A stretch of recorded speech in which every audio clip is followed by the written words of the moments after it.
Hola a todos, muchas gracias por su interés en esta interesante sesión que habla sobre la grasa abdominal, cómo medirla y qué significa. En este simposio se aborda un tema que a todos los nutriólogos atañe, puesto que muchos de nosotros nos dedicamos a reducir esta adiposidad con tal de disminuir el riesgo de enfermedades y su morbimortalidad. La grasa se localiza en diferentes partes del cuerpo y tiene diferentes implicaciones según el tipo que sea y su localización. Y esta localización puede variar según la edad. También la grasa puede implicar un mayor desarrollo de complicaciones en diversas enfermedades y es por eso que decidimos hablar de estos dos temas.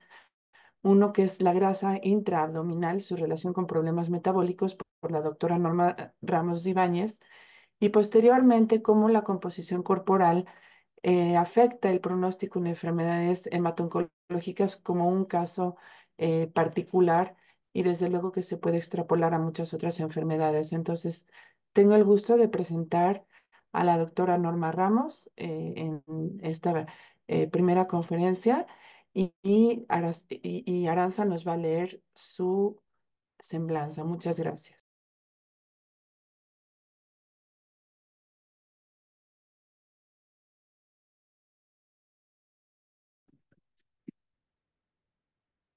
Muy buenos días a todos. El día de hoy nos acompaña la doctora Norma Ramos Ibáñez, quien hizo la licenciatura en nutrición en la Universidad Autónoma Metropolitana Unidad Xochimilco. Realizó la maestría en nutrición humana por la Universidad de Sheffield. Hizo un doctorado en ciencias del deporte y la salud en la Universidad de Exeter, un diplomado en nutrición y antropometría aplicado al deporte por la Iberoamericana. Es coordinadora de la licenciatura en nutrición humana del periodo 2014 al 2023 en la Universidad Autónoma Metropolitana Unidad Xochimilco y cuenta con 23 publicaciones de artículos, 6 capítulos de libro y un libro. Actualmente es profesora e investigadora en la UAM Xochimilco. Le cedo la palabra, doctora. La sesión es toda suya.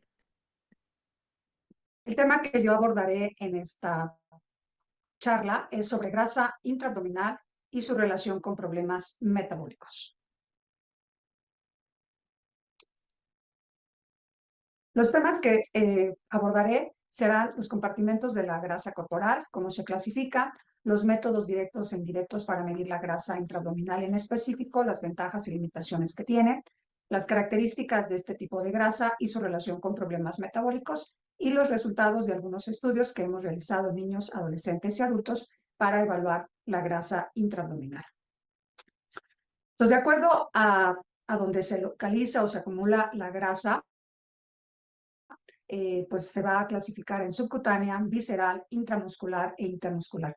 La grasa subcutánea es aquella grasa que se deposita abajo de la epidermis y que su función principal pues es la de mantener la temperatura corporal. La grasa visceral es aquella que se deposita alrededor de los órganos, tanto en la cavidad abdominal como en el tórax. En específico, la grasa que se localiza en la cavidad abdominal es la que se denomina grasa intraabdominal. En muchos artículos van a encontrar que se utiliza indistintamente grasa visceral o grasa intraabdominal para referirse a esta grasa que se encuentra alrededor de los órganos, pero su nombre correcto es grasa intraabdominal. La grasa intramuscular e intermuscular es aquella que se va a localizar dentro de la masa muscular o entre las fibras musculares. La grasa intraabdominal es la grasa que vamos a evaluar entre la lumbar 1 a la lumbar 5. Esa es la grasa o donde se va a localizar esta grasa y se refiere a los puntos donde tenemos que tomar en cuenta para su evaluación. Entre más imágenes evaluemos, es más exacta la medición de este tipo de grasa. Sin embargo, eso pues aumenta el costo de la evaluación. Entonces, comúnmente se ha determinado que el punto donde se debe localizar si es una sola imagen es entre la lumbar 4 y 5, dado que es ahí donde se deposita mayor cantidad de grasa. Pero como les repito, entre más imágenes se tomen desde la lumbar 1 hasta la lumbar 5 de grasa intraabdominal es mejor para establecer con exactitud la cantidad. En algunas investigaciones utilizan como punto de referencia a la altura del ombligo, pero no necesariamente va a coincidir entre la lumbar 4 y 5, como es lo que les decía anteriormente, la imagen que se precisa, si es una solamente, sea entre estas dos lumbares, pero les digo, no necesariamente va a coincidir a la altura del ombligo. Existen diferentes métodos para evaluar la grasa corporal. Son prácticos, sin embargo, no necesariamente son exactos. Para la grasa intraabdominal, los métodos de imagen, como son la resonancia magnética y la tomografía computarizada, son los métodos más exactos para evaluar este tipo de grasa. Tiene una alta correlación la tomografía axial computarizada con la medición, la diserción de cadáveres. Tiene una alta correlación con este método. Su error de precisión es de 4% y la variabilidad en la medición en una misma persona es del 28% con respecto a la grasa intraabdominal. Sin embargo, una desventaja de este método es que utiliza radiaciones y en estudios en niños sanos, pues para medir esta grasa intraabdominal, pues no es común que se realice por este tipo de energía que utiliza. El otro método de imagen es la resonancia magnética, que a diferencia de la tomografía computarizada, en este caso utiliza ondas de radiofrecuencia. El equipo de resonancia magnética tiene campos magnéticos, como su nombre lo dice, el cual va a propiciar que los protones de los hidrógenos que se encuentran en los tejidos se alineen. Al recibir estas ondas de radiofrecuencia, estos protones van a acumular esa energía. Al cesar estas ondas de radiofrecuencia, se vuelven a realinear los protones y van a emitir la energía en forma de una onda de radio a la computadora, lo cual va a producir las imágenes. Aquí, como les comentaba, pues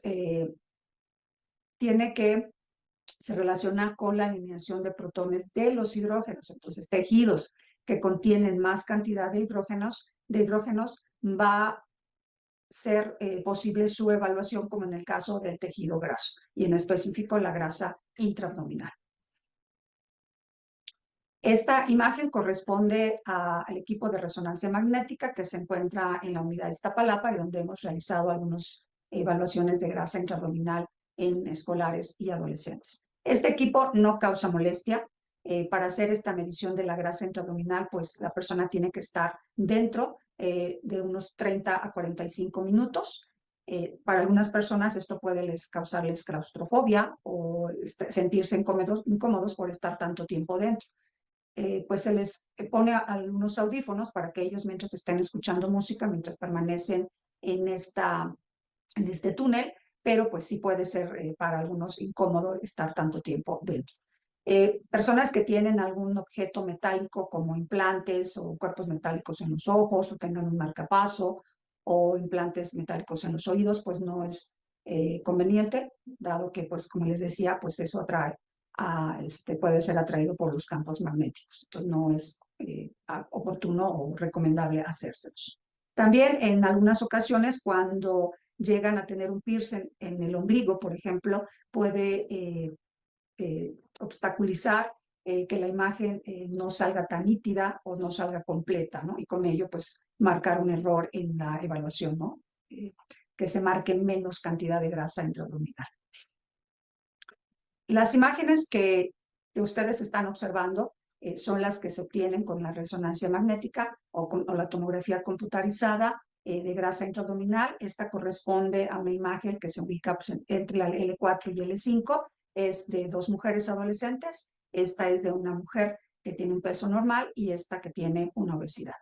La medida o la unidad de medición de la grasa intraabdominal es centímetros cuadrados o centímetros cúbicos, o en algunos también han expresado en litros, ¿no? El más común es centímetros cuadrados, el área que es como se reporta la grasa intraabdominal. Entonces, como ustedes aquí pueden observar la cantidad de grasa intraabdominal que se encuentra en este punto, y si ven la diferencia con la cantidad de grasa que tiene esta mujer que tiene mayor peso corporal. Y la grasa que se encuentra alrededor, pues corresponde a la grasa subcutánea que, pues si ven la diferencia, en el área que tiene una y otra. Esta es la que corresponde a un hombre también adolescente con peso corporal normal y con sobrepeso. Y aquí ven, tiene, si ustedes observan, también es menor su cantidad de grasa intraabdominal con respecto a este adolescente, y también pues la grasa abdominal, perdón, la grasa subcutánea abdominal es mayor. Como les decía, si ustedes observan en esta imagen, esta borde o este sombreado que no es continuo, esta línea quiere decir que ahí se está tomando o corresponde al ombligo, y que les decía, esta es, sí, coincidió la posición L4 y L5 entre la L4 y L5 con el ombligo. ¿Sí? Estas son 4 imágenes que corresponden a la lumbar L1, L2, L2 y L3, L3, L4 y L4 y L5. Como les comenté anteriormente, entre más evaluación de imágenes se realice para medir la grasa intraabdominal, es preferible para tener con mayor exactitud la cantidad de grasa que está depositada.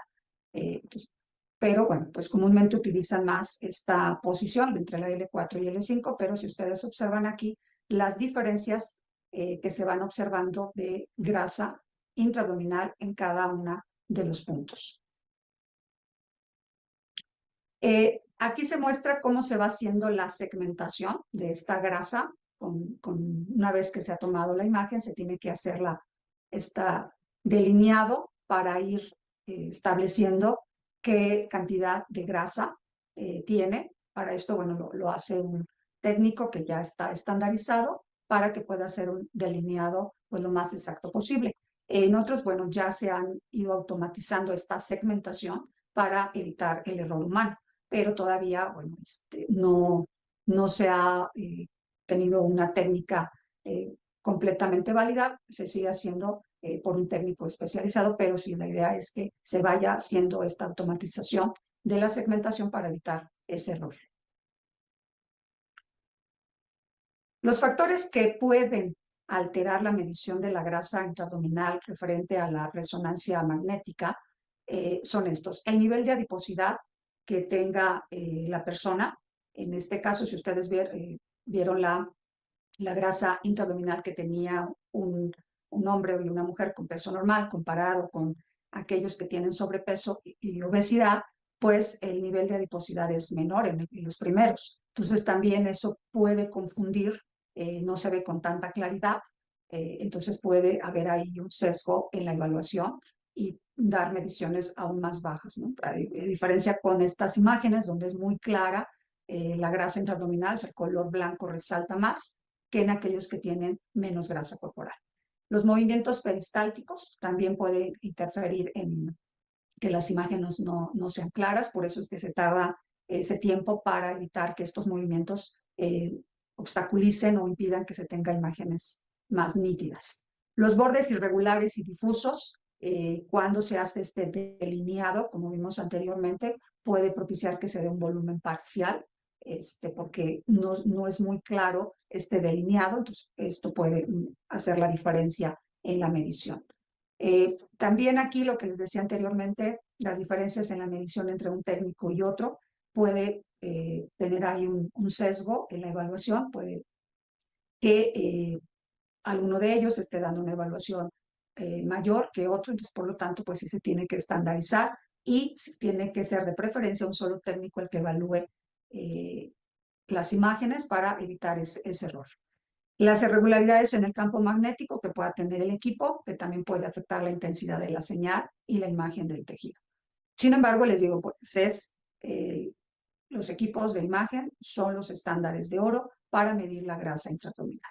Pero, pues el costo del equipo, el costo de las imágenes, pues no lo hace tan factible en muchos estudios, sobre todo cuando se quiere pues evaluar a una población de un gran número de personas. Hay métodos alternativos que se han ido evaluando o validando para poder tener la estimación de la grasa intraabdominal, como es el caso de la densitometría dual de rayos X y el análisis de impedancia bioeléctrica. Estos equipos tienen ya un software en el cual pueden estar estimando la grasa que se encuentra en el abdomen, pero nuevamente estos equipos únicamente han sido validados para evaluar la grasa, perdón, para estimar la grasa intraabdominal en adultos, en escolares y adolescentes no. Ven la imagen de un escolar, realmente lo que se está midiendo, el equipo que está midiendo es la grasa corporal. Cuando ya se quiere estimar la grasa intraabdominal, no, lo que sale ahí es las tablas de crecimiento de escolares. Entonces, para escolares y adolescentes, estos equipos no estiman la grasa intraabdominal, solamente es para adultos. En el caso de la plestimografía, panículos adiposos y circunferencia de cintura, se han usado para poder estimarla junto, ya sea solos o junto con otros métodos, como vamos a ver a continuación. Bueno, aquí nos establece la correlación entre mediciones antropométricas y de masa grasa para qué tanto es la correlación con grasa intraabdominal, aunque es una correlación moderada, no es muy alta, a diferencia del índice de masa corporal y la circunferencia de cintura, o con la masa grasa, el índice y circunferencia, sí es muy alta la correlación, pero con grasa intraabdominal es menor la correlación al utilizar estas mediciones antropométricas. Como les decía anteriormente, se han empleado estos métodos alternativos como la densitometría junto con panículo adiposo abdominal o el diámetro sagital e índice cintura-cadera o solamente el panículo adiposo para poder estimar la grasa intraabdominal en el nivel 4 y 5. Se ha realizado mayormente en población caucásica y pues tiene diferentes correlaciones, no, por ejemplo aquí es 0.85, pero tan baja, por ejemplo, el panículo adiposo abdominal es 0.48. Pero es importante ver el coeficiente de variación que estas estimaciones de grasa intraabdominal con estos equipos alternativos se han obtenido. Entonces, si ven, tenemos 28%, que es la más alta en esta imagen. En la siguiente tenemos aquí circunferencia de cintura, es 67% el coeficiente de variación para estimar la grasa intraabdominal, repito, en escolares y adolescentes. Y si ven también el coeficiente, aunque aquí la circunferencia tiene un coeficiente de correlación alto, sin embargo la variación es de 67%.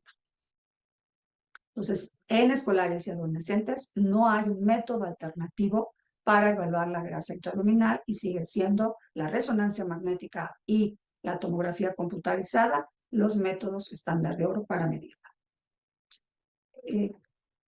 Les decía anteriormente, bueno, se han utilizado la circunferencia de cintura como un método para poder estimar la grasa, pero realmente no hay un punto, ¿no?, que pudiéramos establecer que esta sería un método alternativo.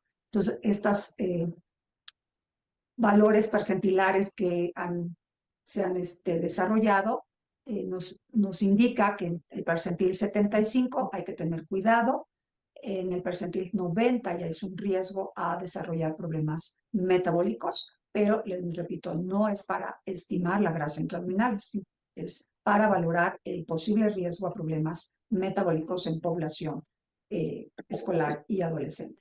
Igualmente, en adultos se ha establecido que igual o mayor a 90, igual o mayor a 80 en hombres y mujeres, es una medición, es un punto donde ya hay posible riesgo de problemas cardiovasculares, resistencia a la insulina o síndrome metabólico.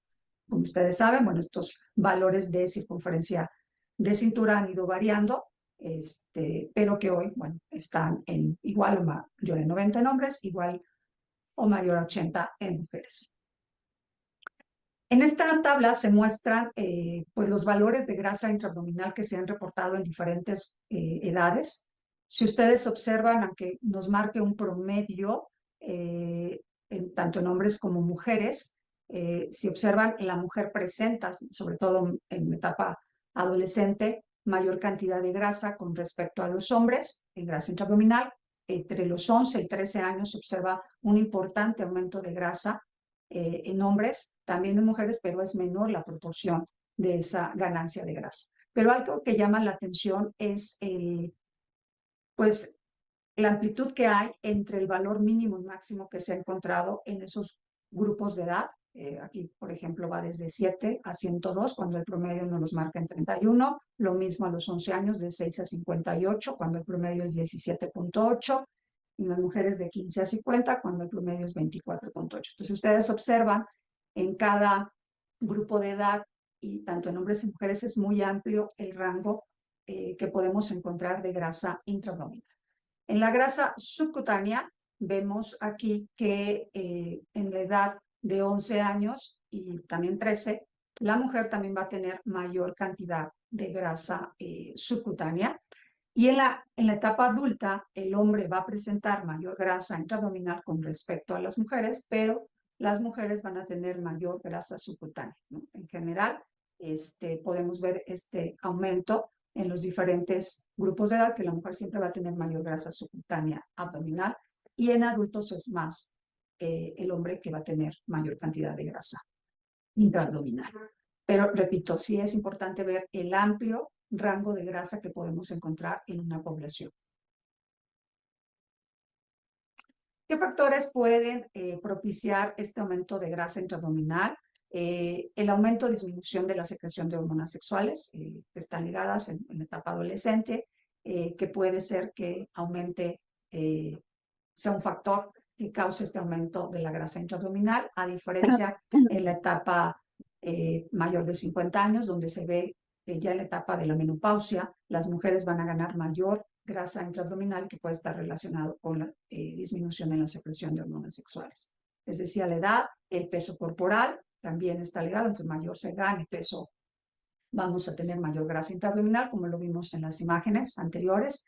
El consumo tanto de alcohol, de cigarro, como de grasas y de azúcar, esta ingestión alta de alimentos con grasas saturadas y azúcar, puede también implicar un factor para el aumento de la grasa intraabdominal y la disminución de la actividad física. En niños se ha reportado que de manera natural pueden estar ganando 5.2 centímetros al año de grasa intraabdominal, mientras que en adultos este aumento puede ser de 2.3 centímetros. Diferencia en el subcutáneo abdominal, que puede estar aumentando 8.8 centímetros cuadrados al año. ¿Sí? Esto es lo que se ha reportado en estudios de seguimiento. ¿Qué características tiene la grasa intraabdominal por el cual se ha ligado al desarrollo de problemas metabólicos? Tiene una alta sensibilidad a las catecolaminas porque tiene más receptores beta que alfa. Por lo tanto, bueno, al tener menos receptores alfa, tiene baja sensibilidad a la insulina. El tener mayor sensibilidad a las catecolaminas va a propiciar que haya mayor actividad lipolítica en este tejido, la cual va a generar que los ácidos grasos libres vayan al hígado o se drenen al hígado a través del sistema porta, porque está ligado a este órgano a través de este sistema. Entonces, la mayor liberación de ácidos grasos van a ir al hígado. También otra característica muy importante es su alta secreción de adiposinas, como son el factor de necrosis tumoral alfa, la interleucina 6, la resistina, plasminógeno 1 y angiotensinógeno. Conforme aumenta la grasa intraabdominal, van a aumentar la secreción de estas adiposinas. Y va a haber una que es la adiponectina, que al aumentar la cantidad de grasa intraabdominal y aumentar la secreción de alguna de ellas, va a afectar que sea menor la secreción de esta.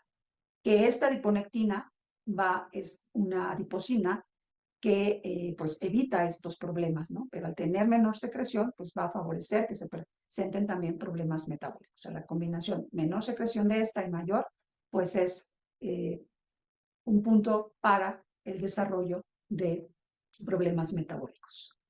¿Cuáles son estos a los que se ha ligado la grasa intraabdominal es la causante? Pues es la resistencia a la insulina, la hipertensión arterial y las dislipidemias. ¿Por qué puede presentarse resistencia a la insulina? Bueno, hay dos adiposinas importantes, que es el factor de necrosis tumoral alfa, que va a disminuir la actividad de los receptores de insulina, por lo cual va a provocar que no se capte la insulina y por lo tanto pues, tampoco puede entrar la glucosa. Entonces vamos a tener hiperinsulinemia e hiperglucemia. La resistina va a favorecer el aumento de la producción de la glucosa hepática y por lo tanto pues va a haber intolerancia a la glucosa. Hay menor secreción de la adiponectina, dado que el factor de necrosis va a impedir, va a obstaculizar su secreción, y la adiponectina lo que ayuda es que haya mayor sensibilidad a la insulina. Como no hay menor secreción, pues va a favorecer que haya resistencia de esta insulina. ¿Qué va a haber también? Al haber mayor grasa intraabdominal, pues va a haber un efecto mecánico al comprimir al hígado y con ello poder alterar la función normal de este órgano. Con respecto a la hipertensión arterial, pues la adiposina, que es angiotensinógeno, va a favorecer que haya mayor actividad del sistema renina-angiotensina, que como sabemos, esto va a propiciar que haya mayor absorción de sodio y de agua, y lo cual va a ser un factor para aumentar la presión arterial. También el efecto mecánico que puede causar esta grasa que se encuentra alrededor de los riñones puede comprimir y con ello afectar el funcionamiento normal. La hipertensión arterial sabemos que es un factor para el desarrollo de enfermedades cardiovasculares que aunado con la secreción del plasminógeno 1, este plasminógeno 1 va a disminuir la actividad del sistema fibrinolítico, lo cual va a propiciar que haya un estado protrombótico. Y además la menor secreción de adiponectina, que es la que también va a favorecer que haya un funcionamiento del sistema fibrinolítico. Al haber esta disminución, pues el plasminógeno 1 va a tener mayor actividad, lo cual propicia pues esta disminución del sistema fibrinolítico. Entonces, esto en combinación con la hipertensión arterial, pues son factores para desarrollar enfermedades cardiovasculares. Las dislipidemias, ya comentamos que la grasa intraabdominal tiene una alta sensibilidad a las catecolaminas, la cual pues, va a propiciar mayor actividad lipolítica, y que estos ácidos grasos pues, van a ir al hígado, y ahí nuevamente se van a esterificar y van a salir del hígado en forma de lipoproteínas de muy baja densidad que van a ir al torrente sanguíneo. La interleucina 6 y el factor de necrosis tumoral alfa, pues también van a aumentar esa liberación de ácidos grasos al hígado. O sea, por un lado, pues ya les comentaba anteriormente, las catecolaminas van a propiciar esta actividad lipolítica, pero la interleucina 6 y el factor, pues aumentan más esa liberación de ácidos grasos. ¿Y qué tenemos en contra? Pues que hay disminución de la adiponectina y que esta adiponectina va a propiciar que al tener menos secreción, que haya disminución en la secreción de las HDL y que y con ello se favorezca pues más la secreción de las lipoproteínas de baja densidad. Entonces, todo eso pues también las dislipidemias sabemos que son un factor para enfermedades cardiovasculares.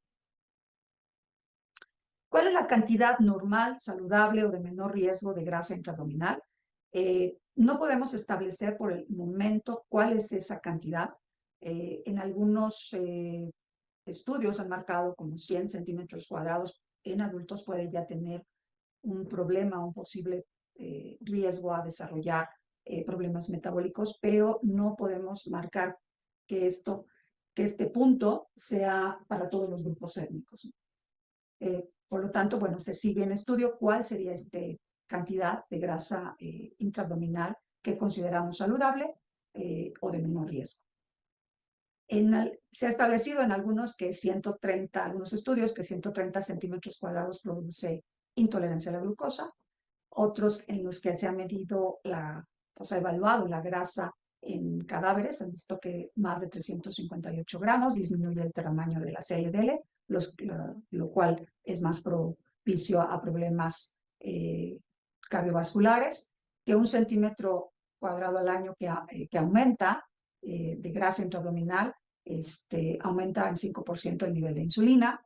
En otros se ha marcado en niños y adolescentes que más de 40 centímetros se asocia con problemas metabólicos. Entonces, ven, hay diferencias en cuál es el punto, cuál es la cantidad que sería más conveniente para evitar problemas.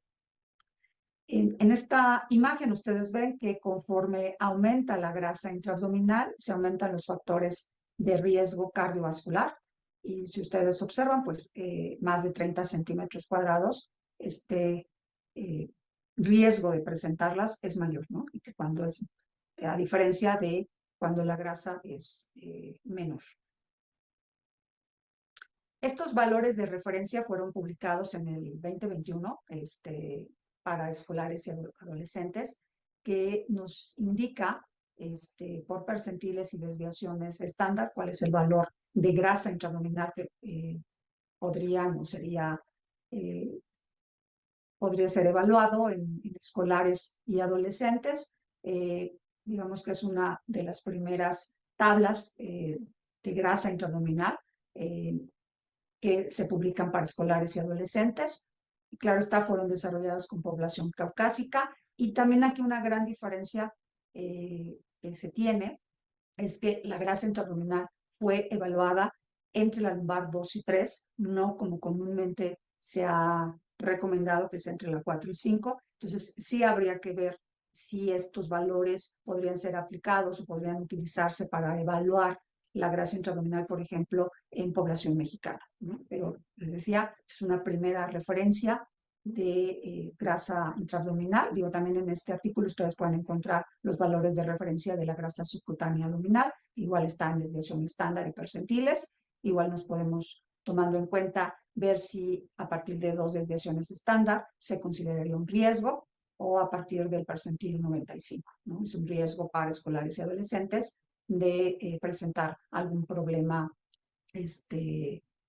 metabólico, ¿no? Entonces, en el caso que anteriormente les decía, que 100 centímetros se ha encontrado como un punto para establecer riesgo en población adulta. Bueno, pues aquí vemos que 100 centímetros pues es menor a 2 desviaciones estándar, ¿no? En el caso de los niños de 8 años podría ser, pero ya de 9 en adelante no. O si marcamos como percentil 95, también, si ustedes observan, bueno, todavía los 9 está abajo de los 100, ¿no? Pero ya a partir de los 100 ya es arriba de 100 centímetros, ¿no? Entonces sí habría que ver si esto está ligado con la presencia de problemas metabólicos, ¿no? Aquí están los valores de mujeres, ¿no?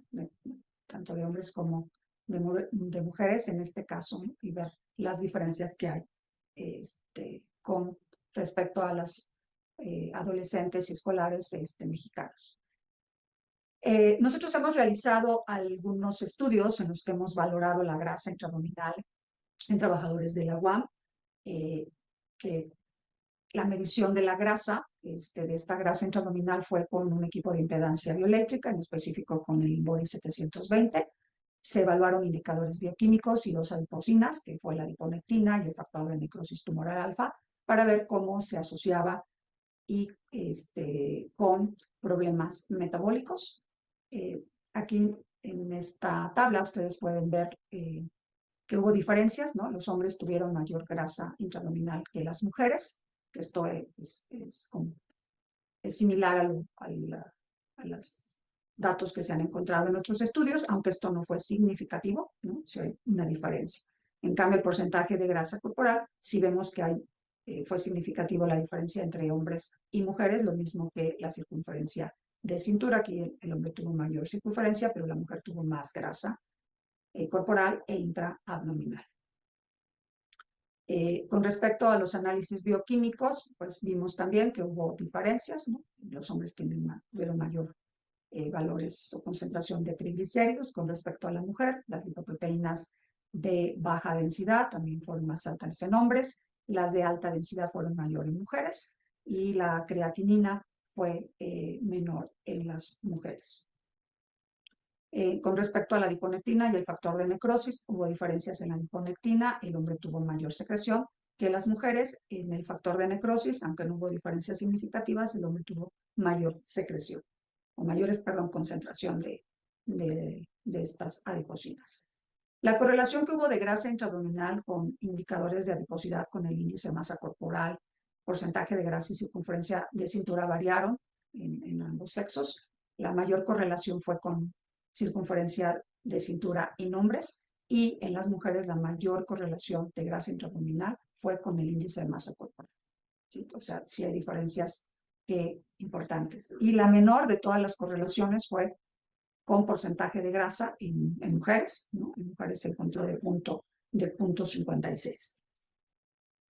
Con indicadores bioquímicos, también pues hubo diferencias en hombres y mujeres. En hombres, pues la glucosa se encontró una correlación, aunque no es muy fuerte, en triglicéridos, y insulina y negativa con lipoproteínas de alta densidad. En mujeres solamente hubo 2 correlaciones, con lipoproteínas de alta densidad, que fue ligeramente mayor que en hombres, la correlación también negativa, y con insulina fue menor. Se estableció cuál sería el punto de corte para identificar síndrome metabólico y sus componentes, tomando los criterios del ATP3 y de la OMS. En mujeres se estableció que 110 centímetros cuadrados podría identificarse el síndrome metabólico de acuerdo a los criterios de ATP, pero vean sus sensibilidades de 67 y su especificidad 74.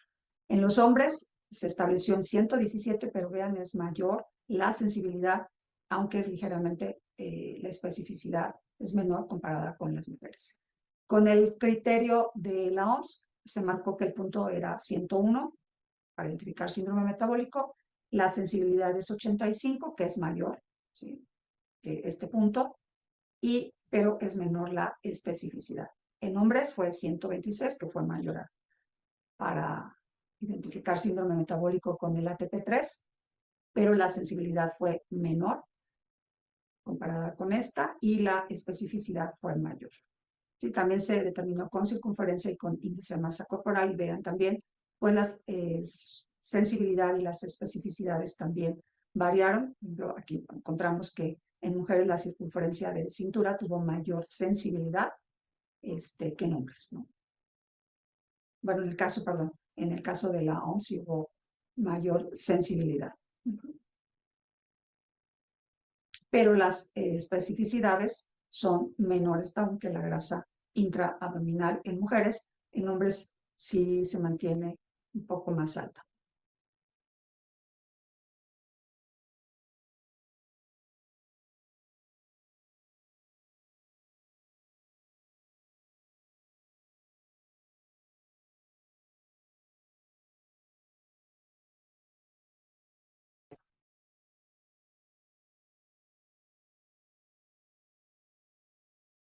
Resistencia a la insulina, la sensibilidad de 79 es menor que para hipertensión, al igual que la especificidad. En los hombres es mayor la sensibilidad y la especificidad. ¿Sí? Entonces aquí también podemos ver nuevamente las diferencias entre hombres y mujeres.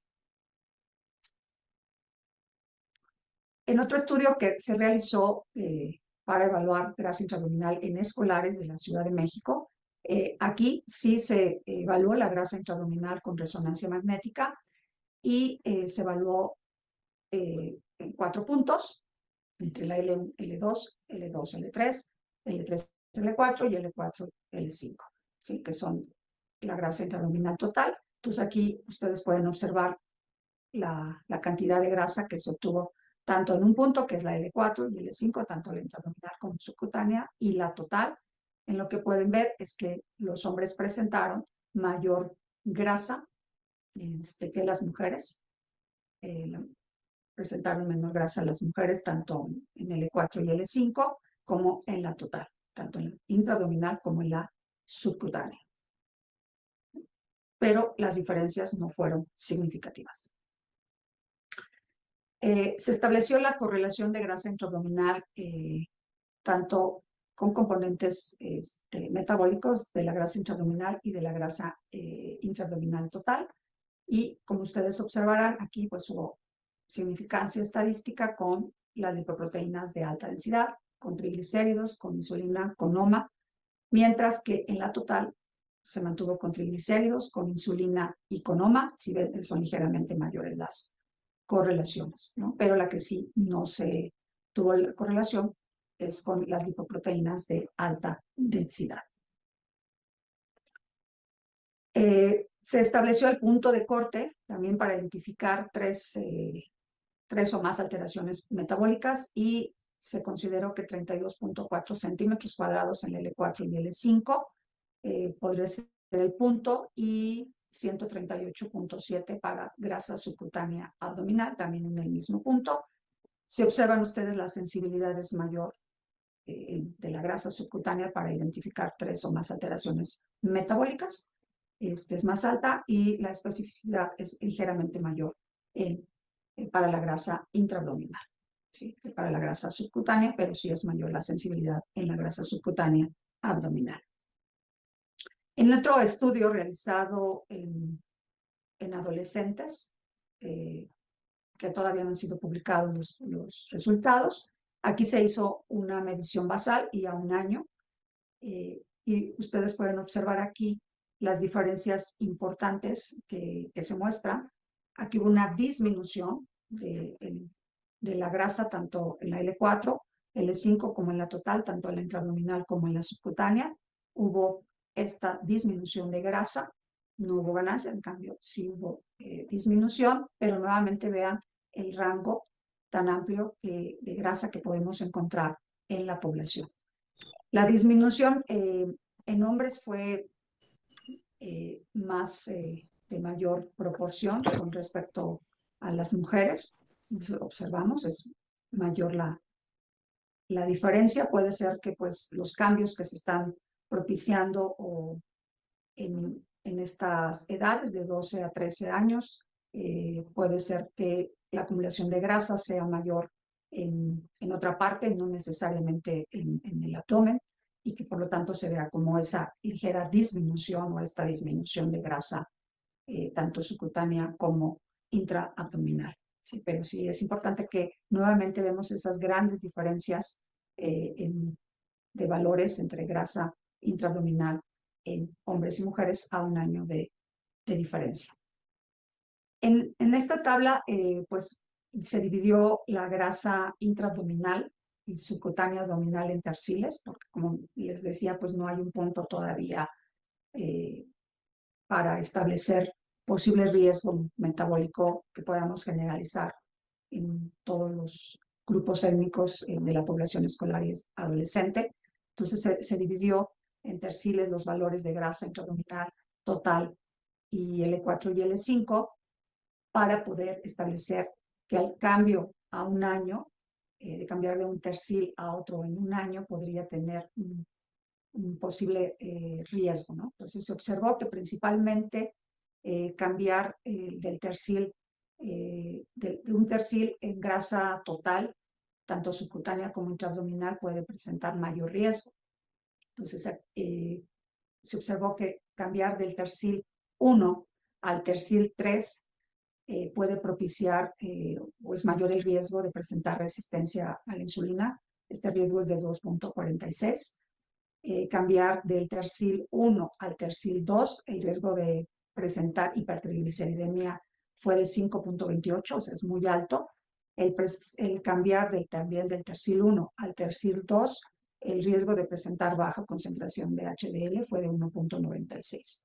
Entonces aquí el mayor riesgo de cambiar de un tercil 1 a un tercil 2 puede aumentar en gran medida el riesgo de presentar hipertrigliceridemia. Con referencia a la grasa subcutánea total, el cambiar del tercil 1 al tercil 3 presenta un riesgo de 6.98 de presentar resistencia a la insulina, que también es mayor que el de la grasa intraabdominal, y el riesgo de presentar baja concentración HDL fue 2.97, que también es mayor que con grasa intraabdominal, el cambiar del tercil 1 al tercil 3. Es decir, el cambio que puede tener un niño a un año sí puede presentar un riesgo de desarrollar algún problema metabólico. Pues todavía quedan dudas con respecto a la grasa intraabdominal, cuál es la cantidad de grasa que es saludable y cuál aquella es de riesgo. Todavía faltan pues varios estudios para dilucidarla. Ya hemos visto cómo puede variar el punto de corte con respecto a esta a esta grasa intraabdominal, entonces se requiere estudiar más sobre este tema. El número de imágenes a evaluar, si con una es suficiente o si se requieren más de 4 o más de 5, si el punto tiene que seguir siendo entre el L4 y el L5, tiene que variar, como esta propuesta que les comenté anteriormente de los valores de referencia de escolares y adolescentes, donde ellos determinaron que los valores de grasa intraabdominal entre la L2 y L3, y pues para poder seguir realizando estudios de grasa intraabdominal que sean más factibles, pues buscar estos métodos alternativos, ¿no?, que pudieran tener menor error, sobre todo para la población escolar y adolescente. Pues con esta diapositiva, con esta última diapositiva, concluyo mi participación en este simposio. Les agradezco mucho su atención, espero que haya sido de su interés y nuevamente agradezco a la doctora Pilar Milke por haberme invitado a participar en este evento. Les agradezco mucho. Hasta luego. Norma, no tan fácil, no te vas a librar de las preguntas. Entonces, están muchas preguntas hechas en el chat ya. Se ha generado mucho interés, entonces te pido que puedas leer algunas y contestarlas.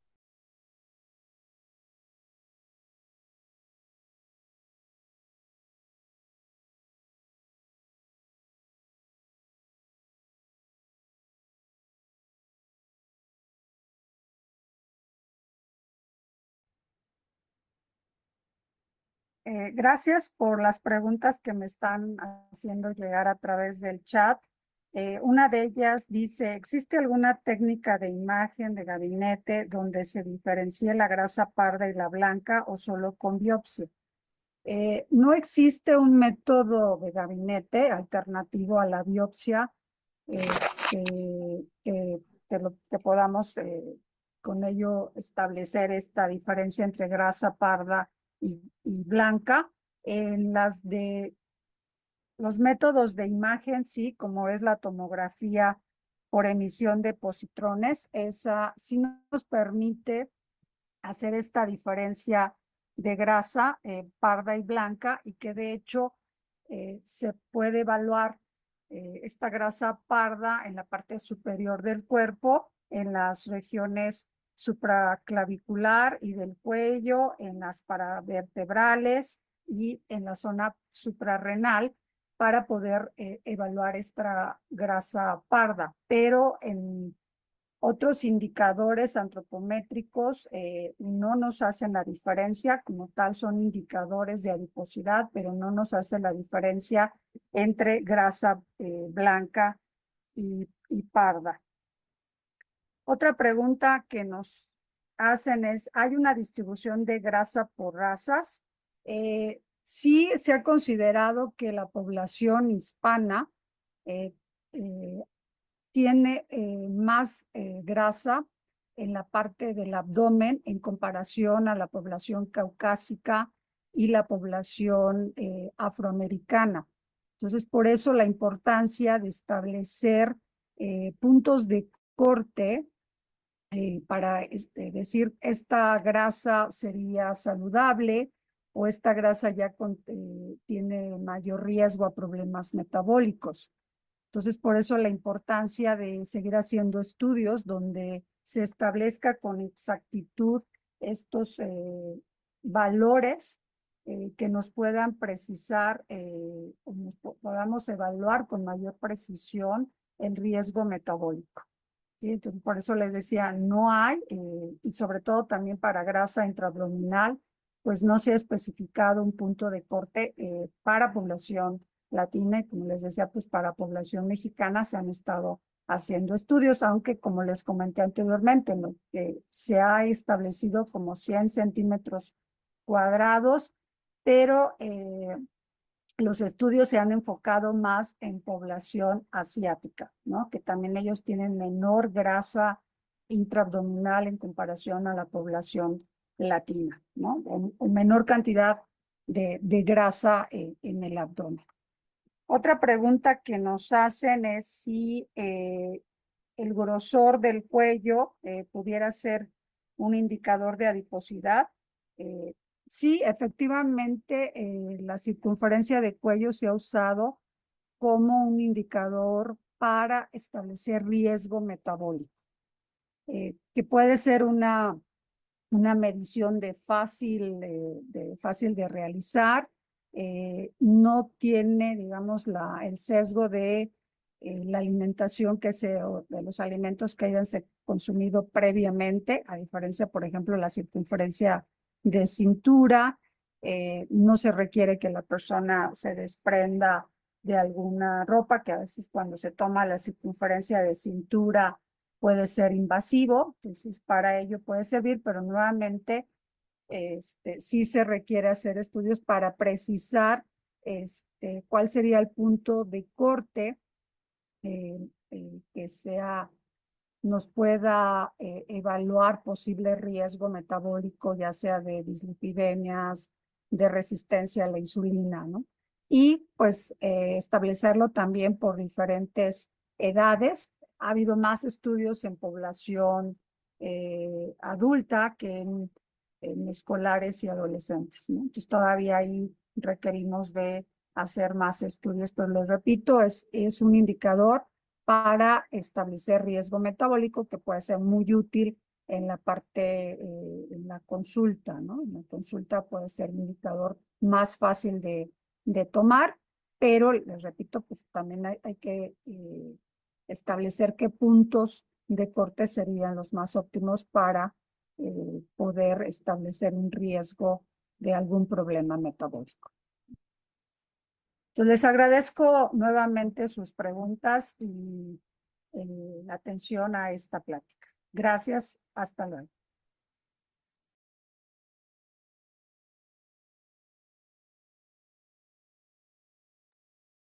Muchísimas gracias, Norma, por esta conferencia y también por resolver algunas de las dudas. Em, bueno, pueden seguir quedando más preguntas. A continuación, vamos a presentar al doctor Fausto Ríos Solais. Él nos va a hablar de una importante implicación de la grasa abdominal como un pronóstico de supervivencia en pacientes con leucemia. Muchísimas gracias. Ara, si lo puedes presentar, por favor.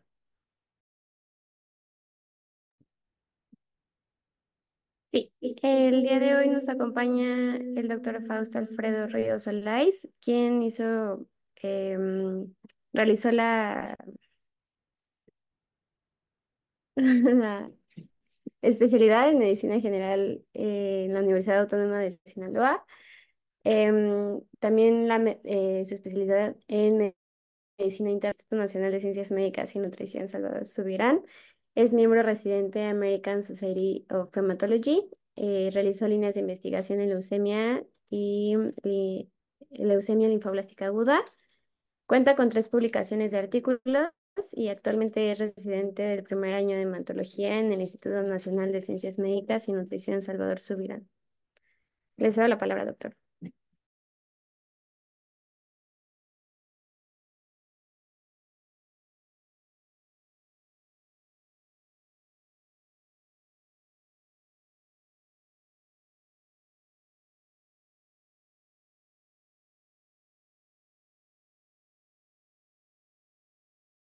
Instituto Nacional de Ciencias Médicas y Nutrición, Salvador Subirán, y actualmente me desempeño como residente de segundo año de hematología aquí en el instituto. El día de hoy yo voy a estar con ustedes para hablar de la segunda parte de este simposio de grasa abdominal, cómo medirla y qué significa. Y el tema del que yo les voy a hablar un poquito se llama composición corporal y su papel pronóstico en enfermedades hemato-oncológicas. Y bueno, pueden ir escribiendo sus preguntas para responderlas en la sesión de preguntas y respuestas que será al final de la sesión. Entonces, les presento mis conflictos de interés y bueno, como introducción, sabemos que lo que usualmente utilizamos en hemato-oncología para estimar y dictar nuestros tratamientos es el peso, la talla, el índice de masa corporal, ¿no? Que esto es pues conocido como antropometría. Sin embargo, también sabemos que esto pues no es lo mismo que la composición corporal, ¿no? El índice de masa corporal, el peso y la talla no siempre reflejan la cantidad de masa muscular, tejido adiposo, visceral o tejido adiposo subcutáneo que tenga el paciente, y pues de esto es lo que vamos a hablar durante los próximos 25-30 minutos. Entonces, afortunadamente ya contamos con métodos más precisos y métodos no invasivos para la evaluación de la composición corporal que van más allá de solamente pues medir y pesar al paciente, ¿no? Tenemos estos métodos ya descritos, ya bien estudiados: la bioimpedancia eléctrica, la absorciometría dual de rayos X, conocida como DEXA, el ultrasonido a pie de cama del paciente y la tomografía computarizada. Y bueno, vamos a hablar un poquito como parte de la introducción de estos métodos, y bueno, específicamente me voy a enfocar yo a si estos métodos han demostrado tener un papel pronóstico en las enfermedades hemato-oncológicas. Entonces, iniciando con la bioimpedancia eléctrica, sabemos que es un método donde se pasa una corriente eléctrica a través del cuerpo, ¿no? Por electrodos localizados en la piel del paciente. Y bueno, esto mide la impedancia, ¿no? La impedancia definida como la resistencia encontrada por la corriente eléctrica. Y pues sabemos que depende de la consistencia del tejido, pues va a ser diferente la impedancia que muestren estos tejidos, ¿no? Entonces es por eso que este método pues tiene la capacidad de estimar la composición corporal. Específicamente nos ayuda a diferenciar entre el tejido magro y el tejido graso del cuerpo. Y bueno, ¿qué ventajas ofrece la bioimpedancia eléctrica sobre el resto de los otros métodos de medición? Bueno, la bioimpedancia es un método portable, es un método de bajo costo, es un método que se hace de forma rápida, no invasiva, se puede repetir, es reproducible, y sí ha estado estudiado su papel pronóstico en pacientes con cáncer, ¿no? Sin embargo, es un método indirecto y está limitado, muy importante, por el estado de hidratación del paciente, y pues existe una ecuación específica para cada población. En cuanto a la tomografía computarizada, que es en donde yo tengo un poco más de experiencia, que más adelante les vamos a mostrar lo que hemos estudiado nosotros en cuanto a pacientes con neoplasias hematológicas. Generalmente, en cuanto a la tomografía, pues se utiliza un corte axial.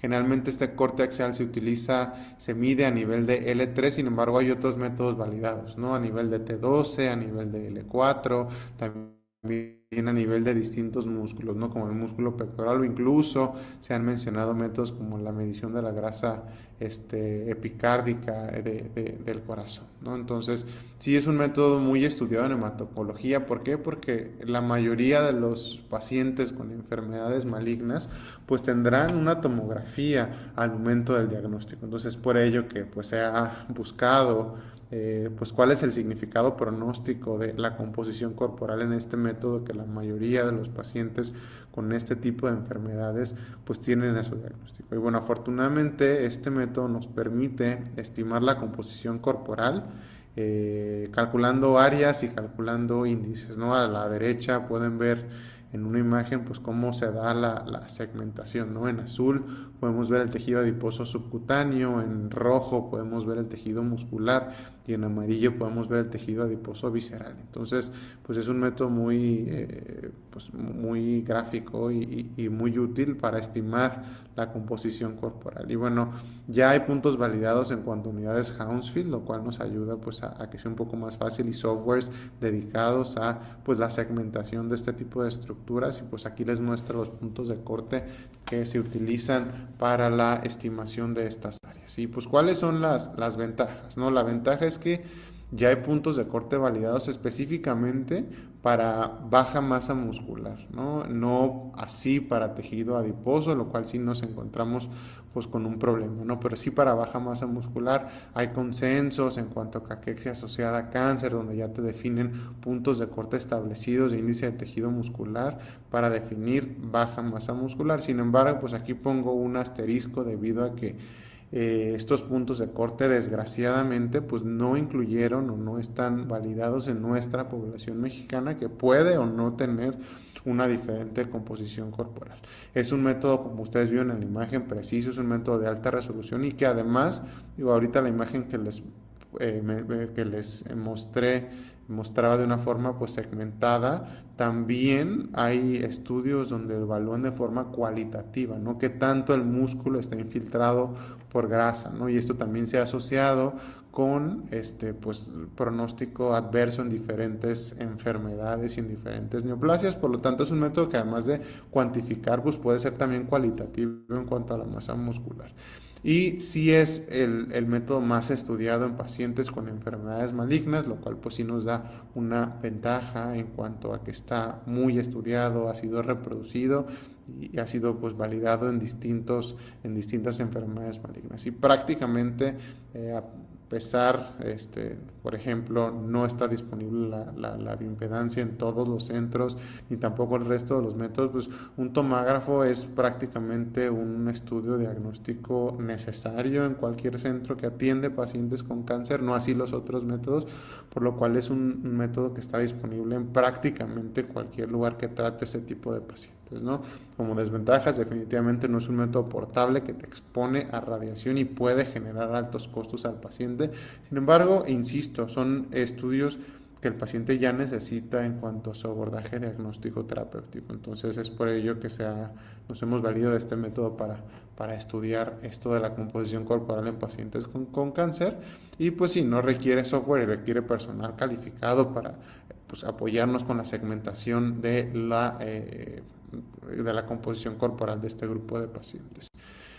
Y bueno, por último, la DEXA, ¿no? La absorciometría dual de rayos X. Consiste en el paso de dos rayos con diferente energía a través del cuerpo y estos son absorbidos en distinta forma de acuerdo a la composición del tejido por el que pasen los rayos y se conoce, este es el método que se conoce como el estándar de oro para la estimación de la composición corporal, el método más preciso, ¿no? Y creo que esa es la ventaja que ofrece este método, es rápido, no es invasivo, tiene una baja exposición a radiación y sí ha sido estudiado su papel pronóstico en un paciente con cáncer, sin embargo, no es portable, tiene alto costo, la disponibilidad, pues no es un método que esté tan disponible en la mayoría de los centros, no es una necesidad en centros oncológicos y sí no discrimina como sí lo hace la tomografía entre los distintos subgrupos de grasa, ¿no? No distingue si es grasa visceral o grasa subcutánea, solo te habla de la cantidad de grasa, pues, total. Y bueno, esta tabla creo que resume muy bien, pues, lo que habíamos hablado.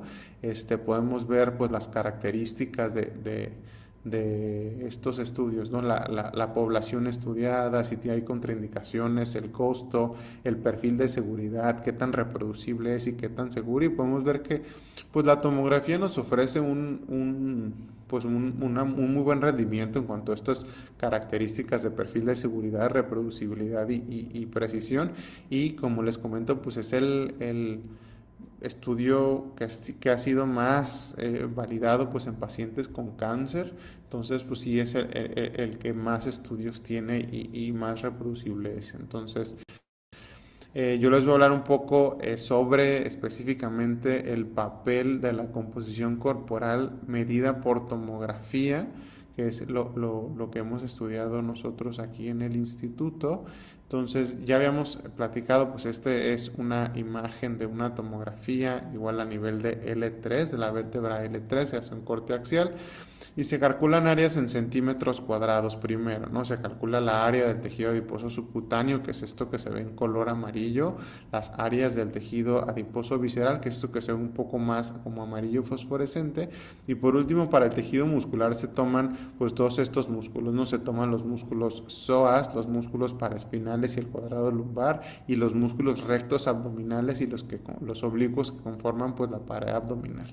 Entonces una vez obtenidas estas áreas de tejido, tanto muscular como tejido adiposo, se calculan índices dividiendo estas áreas entre la talla al cuadrado, ¿no? Y así tenemos tres índices: el índice de tejido muscular, el índice de tejido adiposo subcutáneo y el índice de tejido adiposo visceral. ¿De acuerdo? Y bueno, aquí les presento, es una representación muy gráfica, ¿no? De lo que te puede ofrecer estimar la composición corporal por cualquiera sea el método. Podemos ver aquí esta imagen estas dos imágenes, nuestros dos pacientes tienen un índice de masa corporal normal, ¿no? Sin embargo, podemos ver que hay una diferencia. El paciente de la derecha tiene el doble de masa muscular que el paciente de la izquierda, ¿no? Podemos ver un índice de tejido muscular de 24.9 contra 50.3, y claro que podemos ver las diferencias en cuanto a los músculos que ya mencionamos, ¿no? Y digo esto solamente para ejemplificar que estos métodos de estimación de la composición corporal ofrecen mucho más que solamente medir y pesar al paciente. Y bueno, ¿en qué población está estudiada la composición corporal medida por tomografía? Vamos a empezar con un poquito hablar sobre baja masa muscular. Y sí ha estado estudiado en distintos grupos poblacionales, ¿no? Ha estado estudiado en pacientes críticamente enfermos en terapia intensiva, donde se ha demostrado que pacientes con baja masa muscular, demostrado por este método, tienen mayor tiempo de hospitalización en terapia intensiva, mayor riesgo de mortalidad. Asimismo, pacientes que van a ir a cirugía, también se ha asociado baja masa muscular medida por este método con mayor tiempo de hospitalización y mayor riesgo de mortalidad. También en enfermedad pulmonar obstructiva crónica, mayor riesgo de mortalidad. Más recientemente en pacientes con COVID-19, mayor riesgo de admisión en terapia intensiva y mayor riesgo de mortalidad en pacientes con baja masa muscular. Y bueno, ahora sí en lo que nos compete a nosotros, pues en tumores sólidos sí ha estado muy estudiado y se ha asociado a mayor mortalidad tener baja masa muscular, ¿no? Hay estudios en pacientes con cáncer cervicuterino, cáncer de ovario, cáncer de mama, cáncer renal, cáncer de próstata, cáncer de pulmón, melanoma, etcétera. Prácticamente en tumores sólidos sí está demostrada esta asociación pronóstica de la baja masa muscular medida por este método.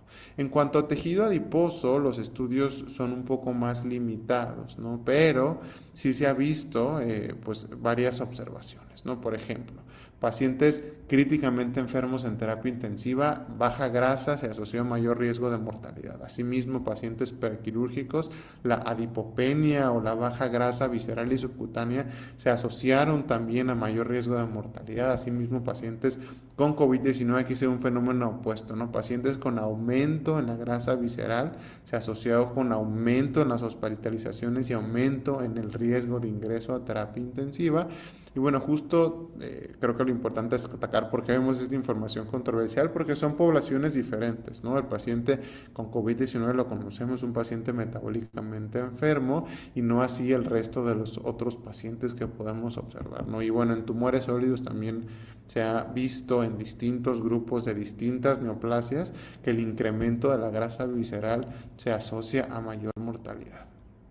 Y bueno, específicamente hablando de neoplasias hematológicas, que es lo que hemos estudiado, pues hay varios estudios de neoplasias hematológicas, que aquí les traigo solamente unos ejemplos. Generalmente la mayoría de los estudios en neoplasias hematológicas han sido en pacientes con leucemias agudas, síndrome mielodisplásico, pacientes con mieloma múltiple, pacientes con linfoma difuso de células B grandes, donde con una buena cantidad de pacientes, la mayoría utilizan este método de medición de la masa muscular a nivel de L3, aunque hay un estudio que habla sobre la medición específicamente del músculo pectoral por tomografía. Podemos ver aquí que sí favorece el beneficio, ¿no? O sea, hay mayor riesgo de mortalidad en pacientes con sarcopenia cuando en este subanálisis de estos 7 estudios que mencioné en la diapositiva anterior, sí hay mayor riesgo de mortalidad en pacientes con baja masa muscular. Y bueno, este es un metaanálisis más reciente del año pasado, donde se agregaron la mayoría de los estudios que vieron esta asociación de la composición corporal específicamente medida por tomografía computarizada en distintas neoplasias hematológicas, ¿no? Podemos ver por neoplasia hematológica de linfoma son más de 15 estudios, y bueno, cuando se analiza hay mayor riesgo de mortalidad en pacientes con baja masa muscular. De leucemia, específicamente leucemia mieloide aguda, es donde son los estudios, y en algunos en contexto post y pre-trasplante de células progenitoras hematopoyéticas hematopoyéticas, donde asimismo se ha visto pues la asociación con mortalidad en pacientes con baja masa muscular, y también hay unos cuantos, un poco más de 5 estudios en pacientes con mieloma, ¿de acuerdo? Pero sí, cuando se hace un análisis de todas las neoplasias hematológicas, sí podemos ver pues esta pues asociación con mortalidad en pacientes con neoplasias hematológicas y baja masa muscular, perdón, pues medida por este método. Entonces, pues se han preguntado, ¿no?, a qué se debe este exceso de la mortalidad, perdón, en este grupo de pacientes con baja masa muscular. Número uno, lo que se piensa pues es que este grupo de pacientes con baja masa muscular tiene exceso en la toxicidad, y asimismo esto los lleva a una reducción y a un retraso en el tratamiento con quimioterapia. Aquí les pongo solamente un ejemplo de lo que ya ha estado estudiado: 200 pacientes con diagnóstico de linfoma difuso de células B grandes tratados con quimioterapia, que previo al tratamiento se evaluó la composición corporal, y pacientes, como pueden ver, con baja masa muscular, con un índice de tejido muscular por debajo de 27, tenían mayores tasas de reducción y retraso en las dosis de la quimioterapia por toxicidad, asimismo mayor toxicidad hematológica y mayor toxicidad de cualquier tipo, ¿no? Sí se vio una relación estadísticamente significativa, por lo que pues se piensa y se cree que uno de los contribuyentes pudiera ser además que, bueno, como sabemos, los pacientes con neoplasias hematológicas que se tratan con quimioterapia intensiva tienen mayor riesgo de complicaciones infecciosas, ¿no? Y se ve que este grupo de pacientes con baja masa muscular presenta mayor mortalidad en estas complicaciones infecciosas. Este es solamente otro ejemplo de lo estudiado. Casi 200 pacientes con distintas neoplasias hematológicas admitidos a una unidad de terapia intensiva por sepsis o choque séptico, y se vio que los pacientes con baja masa muscular, ellos lo midieron a nivel de T12, pues sí tienen una tendencia a mayor mortalidad en terapia intensiva si tenían un índice de tejido muscular pues bajo.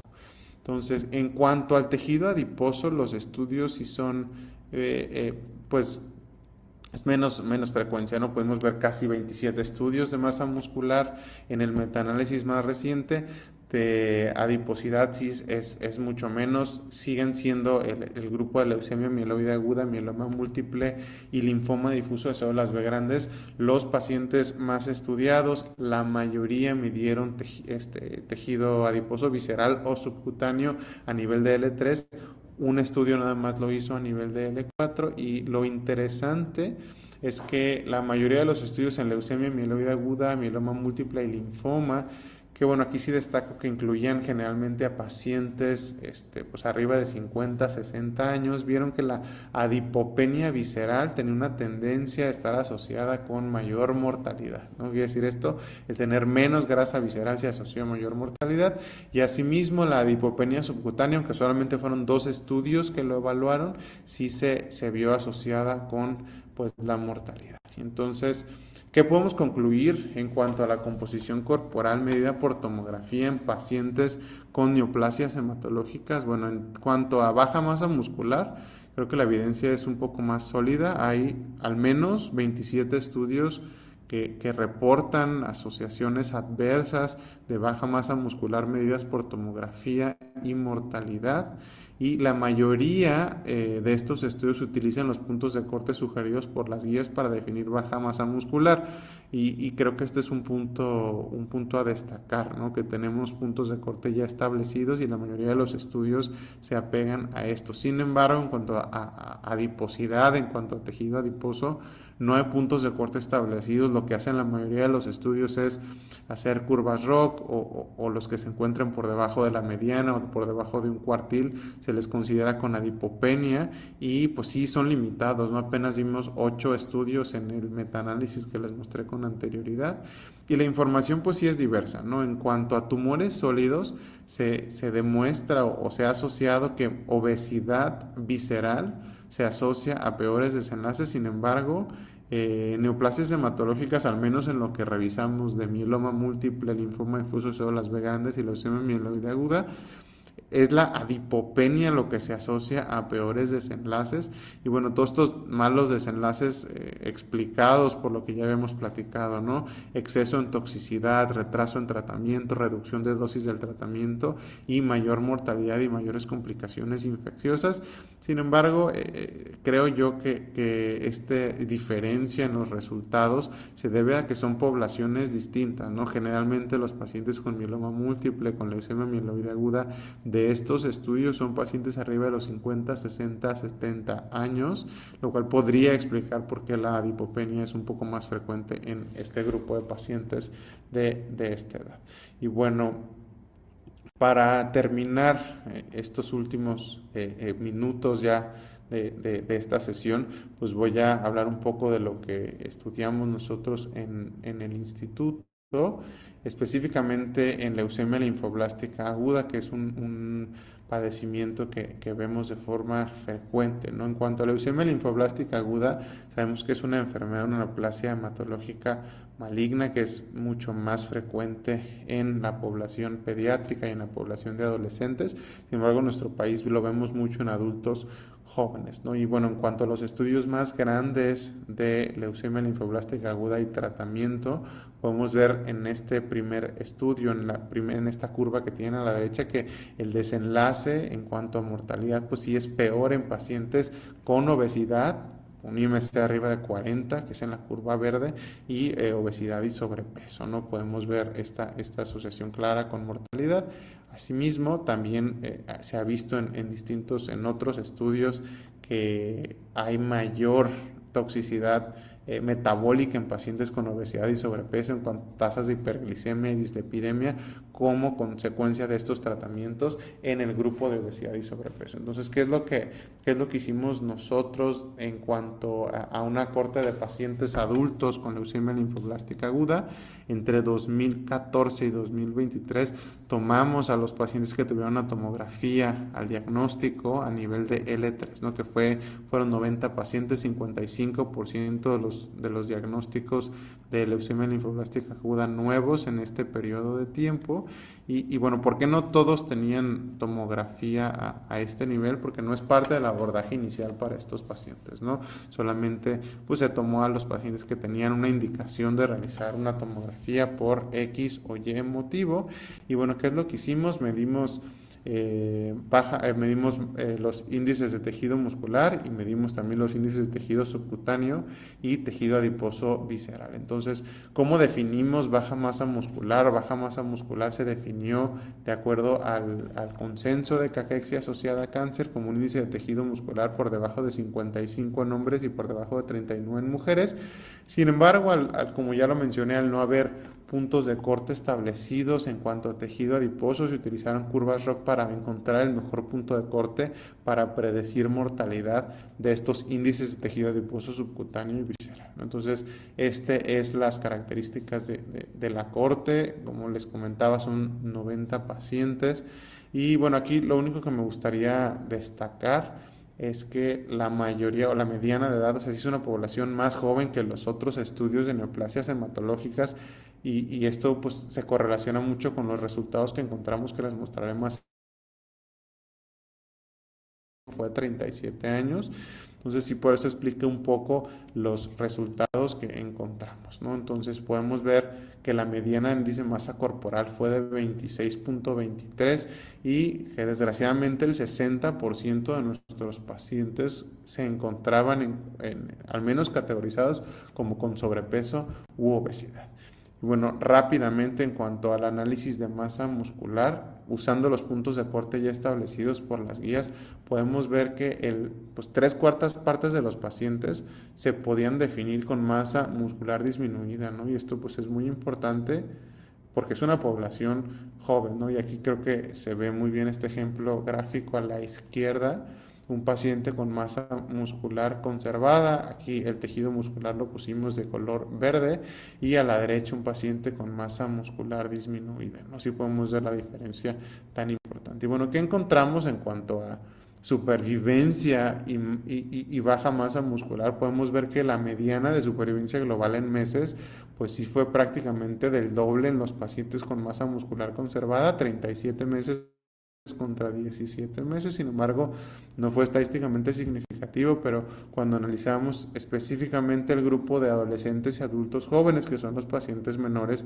de 40 años, pues sí vemos que la mediana de supervivencia no fue alcanzada en el grupo de masa muscular conservada, y esto sí fue estadísticamente significativo. Y bueno, en cuanto al análisis de grasa corporal, los puntos de corte de acuerdo a las curvas ROC que encontramos asociados con mortalidad de índice de tejido adiposo visceral fue de 30 centímetros cuadrados sobre metro cuadrado, y de tejido adiposo subcutáneo fue de 45 centímetros cuadrados sobre metro cuadrado.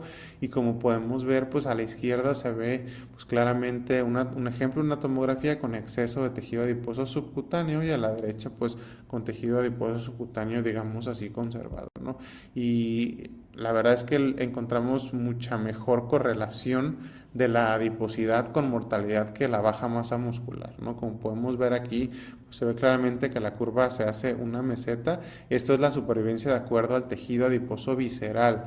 Podemos ver aquí, el rojo es los pacientes que tenían pues tejido adiposo visceral por debajo de 30, digamos así, adiposidad visceral conservada. Sin embargo, el grupo de pacientes que tenía exceso de tejido adiposo visceral, podemos ver pues que su pronóstico sí es adverso. Esta diferencia pues estadísticamente significativa, y asimismo cuando hacemos análisis de tejido adiposo subcutáneo pues encontramos esta misma diferencia, ¿no? O sea, sí se ve que los pacientes con exceso de tejido adiposo subcutáneo, que es el azul, pues les va mucho peor que a los pacientes con tejido adiposo subcutáneo conservado. Y bueno, para no quedarnos solo con eso, hicimos el análisis por índice de masa corporal, y podemos ver que cuando analizamos a nuestra cohorte de acuerdo al índice de masa corporal, pues no hubo ninguna diferencia en cuanto a mortalidad a los pacientes si los dividíamos con IMC por debajo de 25, pacientes con sobrepeso, pacientes con obesidad, ¿no? Prácticamente las curvas se ven muy similares, y encontramos cosas muy interesantes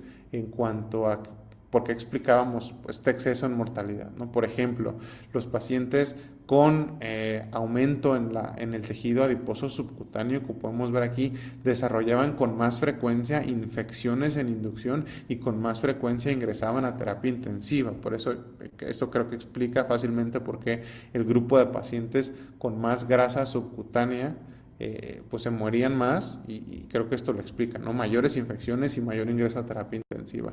Y otra cosa bien interesante también que encontramos, digo, para evaluar respuesta en leucemia linfoblástica aguda, se realiza algo que se llama enfermedad residual medible, ¿no? Que básicamente es qué tanto de la enfermedad quedó por métodos más allá de lo convencional, que es la morfología. En este caso nosotros utilizamos inmunofenotipo, ¿no? Llamamos buen pronóstico o digamos pronóstico estándar si la enfermedad residual está por debajo de 0.1% en 1.000.000 de células. Y algo bien interesante que encontramos es que los pacientes con aumento en el tejido adiposo visceral llegan con menos frecuencia a negativizar la enfermedad, a negativizar la leucemia, ¿no? Si esto fue estadísticamente significativo, prácticamente el doble, ¿no? Pacientes con exceso de tejido adiposo visceral, solamente 43% llegaron a enfermedad residual negativa, comparado con 86% en los pacientes con tejido adiposo visceral conservado. Esto específicamente en el grupo que recibió tratamiento con esquema pediátrico. Y bueno, ¿qué concluimos con esto que les presento? Desgraciadamente, 3/4 partes de los pacientes con leucemia linfoblástica de nuevo diagnóstico van a presentar baja masa muscular al diagnóstico, evaluados por tomografía computarizada, y sí la composición corporal medida por este método sí muestra una correlación con mortalidad, ¿no? Masa muscular disminuye específicamente en pacientes menores de 40 años, y el tejido adiposo, tanto subcutáneo como visceral, de la grasa corporal, que al final es de lo que amerita hablar en este simposio, pues sí se asocia a mayor mortalidad, replicándose lo que encontramos en los estudios de tumores sólidos, ¿no? Y bueno, creo que esto lo explica fácilmente la mediana de edad al diagnóstico de estos pacientes, ¿no? Y bueno, y justo pues nada más destacar las explicaciones que encontramos de por qué estos pacientes con mayor adiposidad tienen peores desenlaces, mayores infecciones en inducción, mayor ingreso a terapia intensiva y pues menor probabilidad de alcanzar enfermedad residual negativa. Y bueno, ¿qué explicación le damos a esto? Creo que es algo muy interesante, ¿no? Se propone o por qué, y con esto me gustaría cerrar esta charla para pasar a las preguntas y respuestas.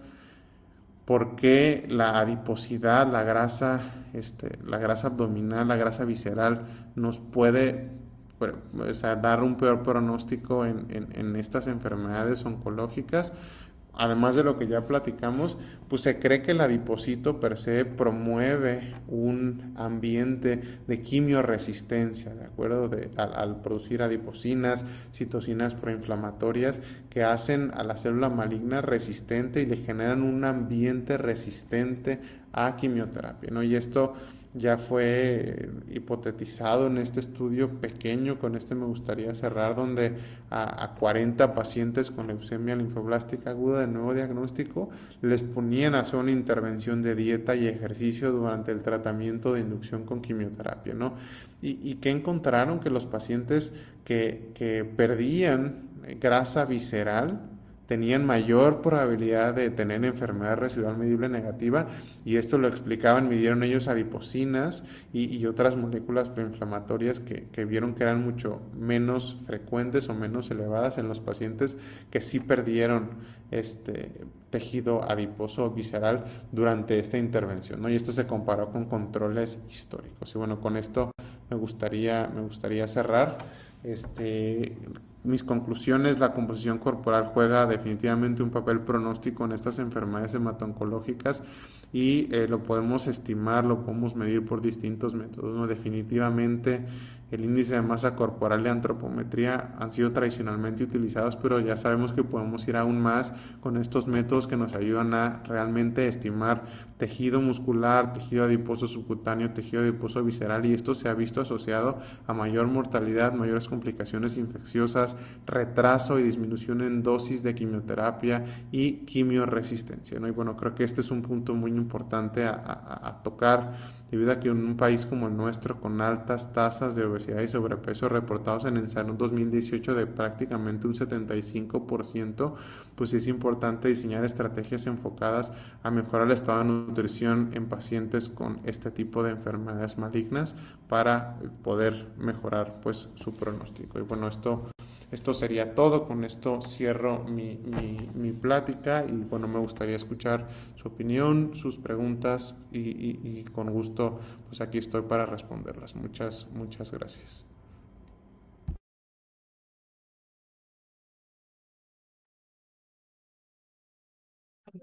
Fausto, pues muchísimas gracias por esta presentación tan completa. Sí, es un tema algo complejo, sobre todo sopesar lo que es la grasa. Pues la grasa se divide en subcutánea, en intraabdominal, cuál es peor, depende de los casos. También pueden hacer análisis particulares, ¿no? Y eso en combinación con una disminución de la masa muscular. Sabemos, los nutriólogos, los médicos, que la inflamación puede ser causa de que se pierda masa muscular, y también el tejido adiposo, el subcutáneo, el intraabdominal promueve esta inflamación. Entonces, bueno, hay algunas preguntas que tal vez no tienen como mucha respuesta, están en el chat, y justamente, bueno, ya diste un poco de respuesta de que bioquímicamente o fisiológicamente, ¿qué es lo que produciría el tejido adiposo que afecta la morbimortalidad en estos pacientes? Comentabas pues esta respuesta al tumor, ¿qué podrías explicar al respecto? Pues muchas gracias por la pregunta. Creo, en cuanto a tejido adiposo, que era pues parte como del simposio del día de hoy, en cuanto a lo que nosotros estudiamos, digo, hay estudios en cuanto específicamente a mecanismos de resistencia, por ejemplo, antraciclinas, también a Elias paraginasa, que hace el adipocito más resistente a la célula tumoral, ¿no? Por este microambiente inflamatorio. Y además, justo digo, contestando también la siguiente pregunta, que creo que forma parte del hilo de la primera, que sí, ¿qué es lo que afecta más, no? La masa muscular o la grasa intraabdominal. Hay estudios también, no en leucemia, sino en otras neoplasias hematológicas, donde el peor pronóstico definitivamente es a los pacientes con obesidad sarcopénica, ¿no? Esta combinación de baja masa muscular y alto tejido adiposo, pues sí son los que tienen peor pronóstico. Entonces, pues yo creo que es una combinación de ambos, definitivamente ambos son peores y pues justo es este ambiente que le genera de quimioresistencia o sea, pues evidentemente más toxicidad al tratamiento, mayor retraso al tratamiento que genera pues este estado en los pacientes. Sí, esto de la sinergia es cuando actúan y que se potencializan, ¿no? Eso preguntaban algo en el chat y a eso se refiere con sinergia. Los estudios que se refieren a la medición de tejido muscular en este contexto, donde se utiliza una tomografía como referencia, toman en cuenta un tejido muscular en abdomen, en tórax, bueno, el psoas, por ejemplo, que es un músculo que se ancla en la pierna, en el fémur, ¿no? Entonces, esa es la medición. Sin embargo, también tenemos un tejido apendicular, el de piernas, el de brazos. Y aunque sí hay variaciones entre las personas, los tipos corporales son diferentes, es cierto que el uso excesivo de esteroides van a aumentar la masa adiposa, sobre todo en abdomen, tipo Cushingoide, ¿no? Las personas que tienen síndrome de Cushing va a aumentar la grasa en la carita, en la jiba dorsal, en el abdomen, y sin embargo va a adelgazar mucho la grasa y sobre todo el músculo de los brazos, ¿no? Entonces nosotros como nutriólogos, no teniendo tomografías, que hay algunos casos que lo necesitan en el linfoma, sí, porque se justifica para medir la progresión de la enfermedad, por ejemplo, que pasa en el mieloma, que pasa en otras entidades donde no se mide una tomografía. ¿Es válido medir el músculo apendicular? ¿Habría que hacer estudios? Esa es un poco como la discusión. Tal vez no tiene respuesta de momento. Creo que es algo muy interesante porque lo que está estandarizado pues es estas mediciones a nivel de L3, L4, T12, ¿no? Y se indexan en cuanto a la talla y nos da más o menos una estimación de pues el tejido muscular total y el tejido graso del cuerpo, pero pues creo que sí estaría interesante estudiar esto más por este efecto que comentan del uso de esteroides, ¿no? Al final no en todas las neoplasias se utilizan, nosotros sí las utilizamos bastante en leucemia, en linfoma, y si hay estudios donde, por ejemplo, les miden los cambios en la composición corporal pre y post tratamiento, que creo que es algo también interesante que pudiéramos analizar nosotros, y cómo estos cambios sí se asocian a mayor riesgo de enfermedades cardiovasculares a largo plazo en los supervivientes con cáncer, ¿no? Entonces creo que eso también está muy interesante en cuanto a estudiar. Sí, claro, quizá incorporar algunas mediciones que tuvieran que ver con la masa muscular apendicular y su funcionalidad, Fausto, porque mucho se habla de la masa muscular y la funcionalidad también es algo que es importante, ¿no? O sea, ¿qué es la muscularidad en un paciente? Bueno, pues no solo es su cantidad, sino su calidad. Y sí es verdad que están estandarizados estos índices a la talla de la persona, estas fórmulas, pero podría ser como una intervención del nutriólogo para ayudarles a medir algunos índices que se pueden dar a otros niveles, ¿no? Se pueden dar también, el brazo es un muy buen indicador del estado de nutrición y de la reserva de proteínas y también de la reserva de la fuerza muscular. Entonces, pues sí sería algo interesante y sobre todo ver, ¿no? Si toman o no toman esteroides, por cuánto tiempo, que esto sí podría llegar a afectar la funcionalidad del músculo, ¿no? Y también la actividad física previa, etcétera, que bueno, en una persona que está tan enferma, pues todo esto se pierde muy rápido, ¿no? Todo este efecto que tuvieron del ejercicio y por eso es tan importante probablemente en algunos casos, Fausto, recomendarle al paciente que no solo aumente la masa muscular con alimentación, sino con ejercicio que promueva esta masa muscular. en este inter del tratamiento. ¿Qué opinas? Sí, exacto. Creo que, digo, hilando un poquito lo que hablamos primero, esto de la funcionalidad del músculo también es bien importante. O sea, lo que sí hay muchos estudios son en cuanto a fuerza de presión palmar, que es algo tan fácil de realizar, y pues sí te mide qué tan funcional es el músculo apendicular, y pues sí se asocia mucho a pronóstico en cuanto a supervivencia durante hospitalizaciones a largo plazo, complicaciones infecciosas y de todo este resto de desenlaces. Y pues en cuanto a lo segundo, pues justo el último estudio que presenté en cuanto a las intervenciones de dieta y ejercicio, pues sí, digo, es un estudio pequeño y exploratorio, pero creo que sí nos debería motivar a, durante hospitalización, durante inducción de quimioterapia, pues incidir un poquito con estas intervenciones que pueden ser sencillas y puede ser que sí ganemos mucho. Claro, en todo lo posible, ¿no, Fausto? Porque también está toda esta parte del paciente que está como muy deprimido, muy agobiado, tiene muchas cosas que hacer, el simple hecho de tomar un montón de medicamentos, de venir al hospital a su quimio, a su radio, etcétera, con toda la familia y todo, entonces, pues es agregarle algo más, pero pues sí, quizá de alguna forma sencilla. Pues muchas felicidades por tu práctica, por la plática en sí, por la conferencia, por todo lo que haces por estos pacientes que están gravemente enfermos y que muchas veces llegan a sobrevivir. Es importante pensar que el linfoma, la leucemia pueden ser curables gracias a ustedes, gracias a su intervención y que nosotros podemos incidir en alguna forma en mejorar este pronóstico. Entonces, muchas gracias, Fausto, por abrirnos esta puerta para colaborar y también, por supuesto, por tu intervención. ¿Quieres No, pues muchas comentar algo? gracias por la invitación y pues también ustedes por pues, las intervenciones que hacen con todos estos pacientes, ¿no? Al final pues es trabajo de todo lo que se logra con ellos. Muchas gracias y estoy al pendiente. Si tienen alguna otra duda o comentario, les dejo mi correo por el chat y pues por ahí podemos estar en comunicación. Muchas gracias. Sí, por favor. Hay felicitaciones en el chat y aquí está el, el correo electrónico. Pues muchísimas gracias. Aranza les va a leer su constancia y bueno, pues por aquí nos estamos viendo. Muchas gracias. A ustedes, buen día. Buen día.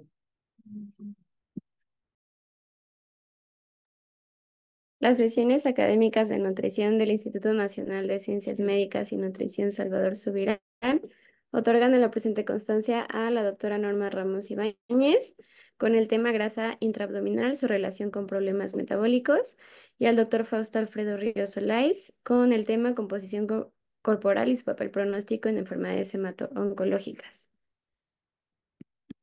Igualmente agradecer al equipo de producción. Y también recordarles de la próxima sesión, que es el 8 de marzo de 9 a 10:20 de la mañana, con la doctora Alejandra Almengol y la doctora Isabel Tulson. Y recordarles que las sesiones se quedan grabadas en YouTube y también se transmiten en Facebook Live. Muchas gracias.